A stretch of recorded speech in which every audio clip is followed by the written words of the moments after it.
যখন সে আব্দুল আজিজ মুহাদ্দিস দেহলভী রাহমাতুল্লাহি আলাইহি মহাভারতের সমস্ত মুসলমানকে ডাক দিল, মহাভারতের মুসলমান, যদি ইজ্জত বাঁচাইতে চাও, ইসলামের ঐতিহ্য বাঁচাইতে চাও, ধর্ম পালন করতে চাও, মা বোনদের ইজ্জত বাঁচাইতে চাও, তাহলে মুক্তিযুদ্ধের আন্দোলনে ঝাঁপিয়ে পড়ো, ইংরেজ খেদাও আন্দোলনে ঝাঁপিয়ে পড়ো। একের পর এক যুদ্ধ শুরু হয়। ব্রিটেনের মধ্যে ইংরেজদের লিডাররা বৈঠকে বসলো, ব্যাপারটা কি, মুসলমানের সাথে কেন পারি না? সৈন্য আমাদের, প্রশাসন আমাদের, ক্ষমতা আমাদের, টাকা আমাদের, অস্ত্র আমাদের, এরপরেও মুসলমানদের সাথে কেন পারি না? একজন বলে উঠলো, মুসলমানদের সাথে পাওয়া সম্ভব নয়, কারণ মুসলমানদের এমন এক অস্ত্র আছে যে অস্ত্রের সামনে আমাদের অত্যাধুনিক অস্ত্র বোমা ভোটা হয়ে যায়। ওই অস্ত্রের নাম মুসলমানের ঈমান। এই ঈমানি অস্ত্রের সামনে কোন অস্ত্র কুলাবে না। বলে ঈমানি অস্ত্র কিভাবে ফোতা করা যায়? বলে এই ঈমানি অস্ত্রে তারা ধার দেয় কোরআনের তেলাওয়াত দিয়া, তাহলে কোরআনের তেলাওয়াত বন্ধ করে দিতে হবে। তিনটা সিদ্ধান্ত গ্রহণ করলো। আমার আলোচনার বিষয় যেটা আমি সেটাই বলবো। তিনটা সিদ্ধান্তের মধ্যে একটা সিদ্ধান্ত হলো, মুসলমানদের লাইব্রেরিগুলোর মধ্যে যত কোরআন আছে সমস্ত কোরআনগুলো নিজেদের টাকায় কিনে কিনে আগুন দিয়ে জ্বালিয়ে দিব, যাতে মুসলমানেরা কোরআনের শিক্ষায় শিক্ষিত হতে না পারে। সিদ্ধান্ত অনুযায়ী 1864 থেকে 67 সাল পর্যন্ত 3 বছরে 3টা মিশন সাকসেস করার জন্য, 3টা মিশন পূর্ণ করার জন্য হাজার হাজার দালালদেরকে মহাভারতের মধ্যে পাঠিয়ে দেয়।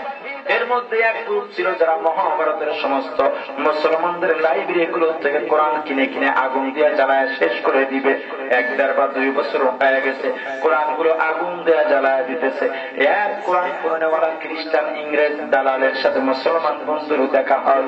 ডাক দিল, মুসলমান বন্ধু, তোমরা তো আমাদের সাথে যুদ্ধে পারবা না। কেন পারবো না? তোমরা যে কোরআন পড়ে ঈমানি অস্ত্রে ধার বাড়াও, ওই কোরআন তো আর নাই। কোরআনগুলো আমরা আগুন দিয়ে সব জ্বালায় দিচ্ছি। আরো যদি কিছু থাকে 2-1 বছরের মধ্যে সব শেষ করে দিব। মুসলমান বন্ধু নরম কণ্ঠে বিনয় ডাক দিল, এ মালাউনের বাচ্চা, বল বল, যেই কোরআন জ্বালায় দাও, ওই কোরআন দেখতে কেমন? বলে ডিকশনারির মতো। কি দিয়া বানানো? বলে কাগজ দিয়া বানানো। ভেতরে কি আছে? বলে কালো কালি দিয়া লেখা। হাত আসেনি না নাই, পা আসেনি না নাই, কথা বলতে পারেনি না কথা বলতে পারে না, চলতে পারেনি না চলতে পারে না, প্রতিবাদ করতে পারেনি না প্রতিবাদ করতে পারে না। মুসলমান বন্ধু ডাক দিয়া বললেন, ওরে না প্রমাণ, এমন একটা কোরআন পড়াইতেছ যেই কোরআনটা কাগজ দিয়া বানানো, কালি দিয়া লেখা, হাত নাই পা নাই, কথা বলতে পারে না। ইন্না নাহনু নাযালনা যিকরা ওয়া ইন্না লাহু লাহাফিজুন। কোরআনের হেফাজত করবেন কে? মুসলমান বন্ধু বজ্রকণ্ঠে ডাক দিলে, কাতুল সুদান, যে কোরআন কথা বলতে পারে না, হাঁটতে পারে না, চলতে পারে না, যেই কোরআন প্রতিবাদ করতে পারে না, কাগজ দিয়া বানানো, কালি দিয়া লেখাও, এই কোরআন জ্বালাইয়া বাহাদুরি দেখাও। কিন্তু আল্লাহর এমন কোরআনও আছে যেই কোরআন চলতে পারে, হাঁটতে পারে, কথা বলতে পারে, প্রতিবাদ করতে পারে, সেই কোরআন কেমনে জ্বালাবে? ইংরেজ অবাক হয়ে যায়, ডাক দিছে, মুসলমান বন্ধু, ওই কোরআন কই? একটু খবর দাও, খবর দাও, আমি আমার লিডারদের কাছে জানাই দেই, যদি জানাইতে পারি আমার প্রমোশন হবে। এতদিন মুর্দা কোরআন জ্বালাইলাম, এবার জিন্দা কোরআন জ্বালা দিতে চাই। মুসলমান বন্ধু ইংরেজকে নিয়ে দিল্লির দিকে রওনা হন। দিল্লির শাহী মসজিদের পাশে একটা হিফজখানা মাদ্রাসা আছে, ওখানে গিয়ে ডাক দিলেন, কোরআনের হাফেজ, আমাকে বালক দেন, যে বালক কোরআনের 30 পারা মুখস্থ বলতে পারে। কোরআনের বালক দাঁড়ায় গেছে। মুসলমান বন্ধু ডাক দিয়া বললেন, ও কোরআনের বালক, মধুর সুরে কোরআনের তেলাওয়াত শুরু করে দাও। কোরআনের ছোট্ট বালক মধুর আওয়াজে কোরআনের তেলাওয়াত শুরু করছে। তেলাওয়াত সামনের দিকে যায়, সামনের দিকে যায়। কিছুক্ষণ পর মুসলমান বন্ধুর 2 চক্ষু দিয়ে পানি পড়া শুরু হয়ে গেছে। বালকও কাঁদে, মুসলমান বন্ধু কাঁদেন। ইংরেজ চিন্তা করতেছে ব্যাপারটা কি বা পরে কি বা বলে কাঁদেই বা কেন। কিন্তু তেলাওয়াত যখন অর্ধেকের বেশি হয়ে গেছে, এবার খ্রিস্টানের দুই চক্ষু দিয়েও টপ টপ করে পানি পড়া শুরু হয়ে গেছে। যত সামনের দিকে যায় খ্রিস্টানের কান্নাও বাড়তে থাকে, তেলাওয়াত যত সামনের দিকে যায় খ্রিস্টানের কান্নার আওয়াজও বাড়তে থাকে, চোখের পানির সংখ্যাও বাড়তে থাকে, চোখের পানির পরিমাণও বাড়তে থাকে। তেলাওয়াত করতে করতে করতে করতে করতে করতে যখন শেষ হয়ে গেল, কুল আউযু বিরাব্বিন নাস মালিকিন নাস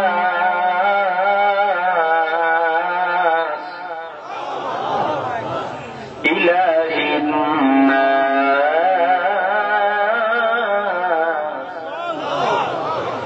মিন শাররিল ওয়াসওয়াসিল খান্নাস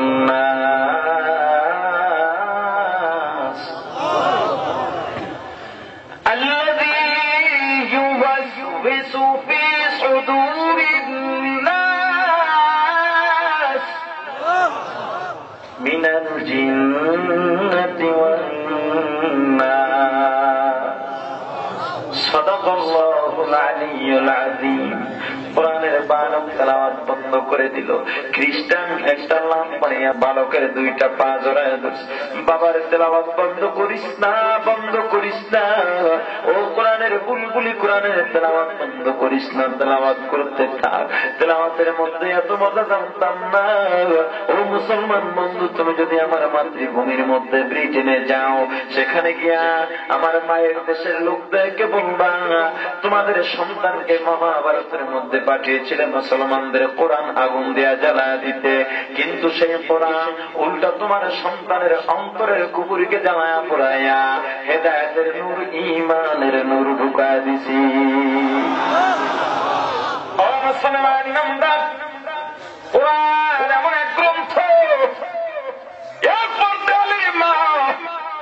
আজকে তোমার ঘরের মধ্যে কোরআন নাই, কোরআন নাই, তোমার ঘরের মধ্যে কোরআনের তেলাওয়াত নাই, তোমার ঘরের মধ্যে সর্বক্ষণিক টিভি চলে। আগে গ্রামের মধ্যে চললে ঘর থেকে ফজরের নামাজের পর মহিলাদের গুনগুন আওয়াজের কোরআনের তেলাওয়াত শোনা যাইত। গ্রাম অঞ্চলে, শহর অঞ্চলের কোন জায়গা বাদ ছিল না যেখানে বক্তব্যের মধ্যে সকালবেলা ইমাম সাহেব বা মুয়াজ্জিন সাহেব নামাজের পরে মাইকে ডাক দিতেন, বাচ্চারা চলে এসো, কোরআনের তালিম চলবে, কোরআনের শিক্ষা, বক্তব্যে চলে এসো। তারা মাইকে এলান করতেন। ফজরের নামাজের পর ইমাম মুয়াজ্জিনগণ মাইকে এলান করতেন, ঘোষণা করতেন, আসো আসো বক্তব্যে চলে আসো কোরআনের শিক্ষার জন্য। আজকে এলাকার মধ্যে বক্তব্য নাই, বক্তব্যের শব্দটাই উঠে গেছে। এখন চলে ফজরের আগে মা সেজে গুজে বসে থাকে, সন্তানকে উঠাইয়া অনেকগুলো বই পিঠের উপরে চাপাইয়া কেজি স্কুলের মধ্যে দৌড় দেয়। মুসলমান ইমানদার, কোরআনের শিক্ষা লাগবে কি লাগবে না? আপনার মধ্যে কোরআনের শিক্ষা নাই, বয়স্ক শিক্ষা চালু করেন। এশার নামাজের পরে 1 ঘন্টা দৈনিক একজন হুজুর রেখে দিবেন, যত টাকা চাই দিবেন। তারপরে কোরআনের শিক্ষা অর্জন করতে থাকেন। শিখতে শিখতে শিখতে শিখতে যদি মারা যান, তালেবুল ইলম হিসেবে মারা যাবেন। তালেবুল ইলম হিসেবে যদি মারা যান, আল্লাহ রাব্বুল আলামিন তালেবুল ইলমকে বিনা হিসেবে জান্নাতে দিয়ে দেন। আপনার সন্তানকে মাদ্রাসার মধ্যে পড়ান, আপনার ভাতিজা, আপনার নাতি। ও মুসলমান, কেন বুঝো না? একটা সন্তানকে যদি 3 বছর নুরানি বা কিরাতুল কোরআন মাদ্রাসায় পড়ানো হয়, ঠক নাই, লস নাই, লোকসান নাই। কারণ তোমার সন্তানকে স্কুলেও 3 ক্লাস পড়াইতা, 3য় শ্রেণী পর্যন্ত পড়াইতা, কিরাতুল কোরআনেও 3য় শ্রেণী পর্যন্ত পড়বে। স্কুলে যদি যাইতে চাই, তোমার সন্তান গিয়া 4র্থ শ্রেণীতে ভর্তি হতে পারবে। 3টা বছর বেকার যাবে না। বরং আমি চ্যালেঞ্জ দিয়ে গেলাম, তোমার সন্তান যে স্কুলের মধ্যে 3য় শ্রেণী পর্যন্ত পড়ে 4র্থ শ্রেণীতে উঠেছে, কিরাতুল কোরআনের 3য় শ্রেণী পর্যন্ত পড়ার পর স্কুলে গিয়া 4র্থ শ্রেণীতে ভর্তি হওয়ার পর স্কুলে পড়া তৃতীয় শ্রেণী পর্যন্ত ছাত্রের চেয়ে কিরাতুল কোরআনে পড়া তৃতীয় শ্রেণী পর্যন্ত ছাত্রের হাতের লেখা ভালো, বানান ভালো, পড়াও ভালো। মাঝখান দিয়া কি লাভ হবে? আলান নবী সাল্লাল্লাহু আলাইহি ওয়াসাল্লাম তলাবুল ইলমি ফরিদাতুন আলা কুল্লি মুসলিম আও কামা ক্বালান নবী আলাইহিস সালাতু ওয়াস সালাম। পয়গম্বর বলে গেছেন প্রত্যেক মুসলমানের উপরে ইলমে দ্বীন শিক্ষা করা ফরজ। কতটুকু শিক্ষা করতে হয়? যতটুকু শিক্ষা না করলে হালাল হারাম জায়েজ না জায়েজ বৈধ অবৈধ পাক না পাক জানা যায় না, ততটুকু ইলমে দ্বীন শিক্ষা করা ফরজ। 3 বছর কিরাতুল কোরআনের মধ্যে পড়লে এই ইলমের ফরজিয়ত পর্যন্ত আদায় হয়ে যায়। তোমার ছেলে যদি কোনোদিন ডাক্তার হয়, ইঞ্জিনিয়ার হয়, নামাজে দাঁড়ালে নামাজে ভুল হবে না। কত বাহাদুরি করলা 4-5টা সন্তান, কেউ ইঞ্জিনিয়ার, কেউ ডাক্তার, কেউ বৈজ্ঞানিক, কেউ দার্শনিক। এ আল্লাহর গোলাম, কিন্তু একটা সন্তান এমন নাই তুমি মা যাওয়ার পর তোমার জানাজা পড়াতে পারবে। তুমি এত গল্প করে কোনো ফায়দা নাই, চাপাবাজি করে কোনো ফায়দা নাই। এমন একটা সন্তান বানাইতে পারো নাই, গড়াইতে পারো নাই, যেই সন্তান তুমি মারা যাওয়ার পর তোমার জানাজা পড়াতে পারবে, কবরের পাশে দাঁড়ায় কবরটা জিয়ারত করতে পারবে। তুমি তো বাবা নাও, বাবা নাও, বাবা নামের কলঙ্ক, তুমি একটা ব্যর্থ বাবা। আরে সন্তান তো জানোয়ার জন্ম দিতে পারে, মানুষ বানাতে পারে কতজন? তোমার সন্তানকে কোরআনের শিক্ষায় শিক্ষিত করো। ও পর্দালের মা, আব্দুল কাদের জিলানীর মাও তো তোমার মতো একজন মহিলা, বাইজিদ বুস্তামির মাও তো তোমার মতো একজন মহিলা, শাহজালালের মাও তো তোমার মতো একজন মহিলা, শাহ মাকদুমের মাও তো তোমার মতো একজন মহিলা, উজালিকার ইব্রাহিমের মাও তো তোমার মতো একজন মহিলা, চরমুরী সৈয়দ ফজলুল করিমের মাও তো তোমার মতো একজন মহিলা, কোরআনে হাফিজের মাও তো তোমার মতো একজন মহিলা, কোরআনে আলেমের মাও তো তোমার মতো একজন মহিলা। ও মা, তোমার সন্তান কেন আলেম হয় না, হাফেজ হয় না? তোমার সন্তান কেন ভদ্র হয় না, চুরি করে, ডাকাতি করে, বদমাইশি করে? একটাই কারণ যে মা, তোমার সন্তানকে কোরআনের শিক্ষায় শিক্ষিত বানাইতে পারো না।